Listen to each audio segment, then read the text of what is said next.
Saudara-saudari, Injil kita pada hari ini diambil dari Injil Matius bab 18 ayat 15 sampai 20. Apabila saudaramu berbuat dosa, tegurlah dia di bawah 4 mata. Jika ia mendengarkan nasihatmu, engkau telah mendapatnya kembali. Jika ia tidak mendengarkan engkau, bawalah seorang atau 2 orang lagi, supaya atas keterangan 2 atau 3 orang saksi perkara itu tidak disangsikan. Jika ia tidak mau mendengarkan mereka, sampaikanlah soalnya kepada jemaat.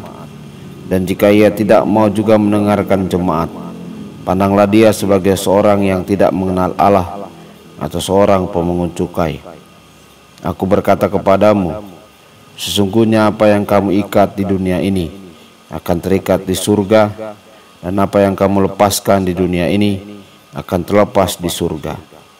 Dan lagi aku berkata kepadamu, jika 2 orang daripadamu di dunia ini sepakat meminta apapun juga, permintaan mereka itu akan dikabulkan oleh Bapa-Ku yang di surga. Sebab di mana 2 atau 3 orang berkumpul dalam nama-Ku, di situ Aku ada di tengah-tengah mereka. Demikianlah sabda Tuhan. Terpujilah Kristus.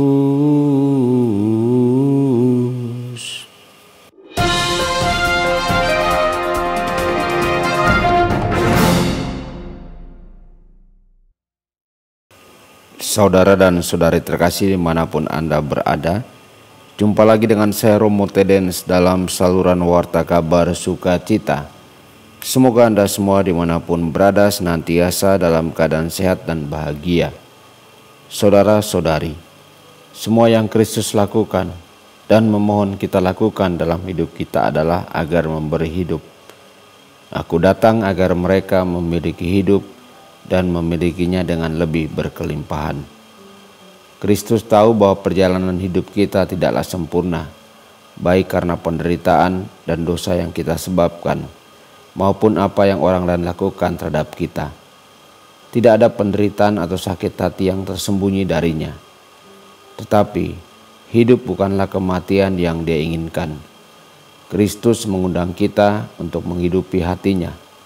Hanya dengan begitu kita dapat pergi ke saudara kita yang telah menyakiti kita, dan dengan pengampunan, cinta, kesabaran, dan kehati-hatian berusaha untuk membawanya kembali ke cahaya.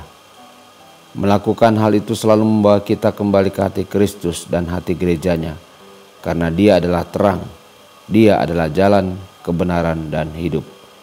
Saudara-saudari, koreksi persaudaraan adalah praktek Kristiani untuk membantu orang lain hidup dalam kebenaran, dalam cinta, dan menyadari kesalahan atau dosa dapat menyebabkan kerugian bagi diri kita sendiri atau orang lain.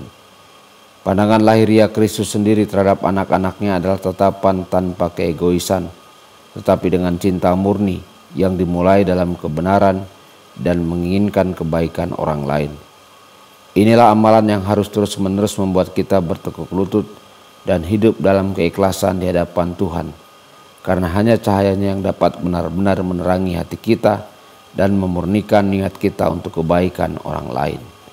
Saudara-saudari, tampaknya ada rahmat khusus yang tersembunyi dalam persekutuan, dalam bekerja sama untuk kebaikan orang lain, dan dalam berdoa bersama. Yesus menunjukkan kedua aspek ini dalam kata-katanya kepada para rasulnya.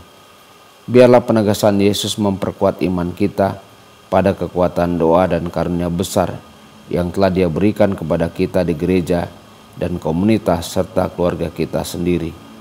Dia ingin membuat dirinya hadir di dunia melalui kita di komunitas kita. Seperti yang Dia katakan, sebab di mana 2 atau 3 orang berkumpul dalam nama-Ku, di situ Aku ada di tengah-tengah mereka. Tuhan Yesus memberkati dan menyertai Anda semua. Sabda Allah adalah kebenaran. Sabda Allah adalah kehidupan. Mari kita mencintainya, mari kita menghayatinya. Ya Tuhan yang ku muliakan, sabdamu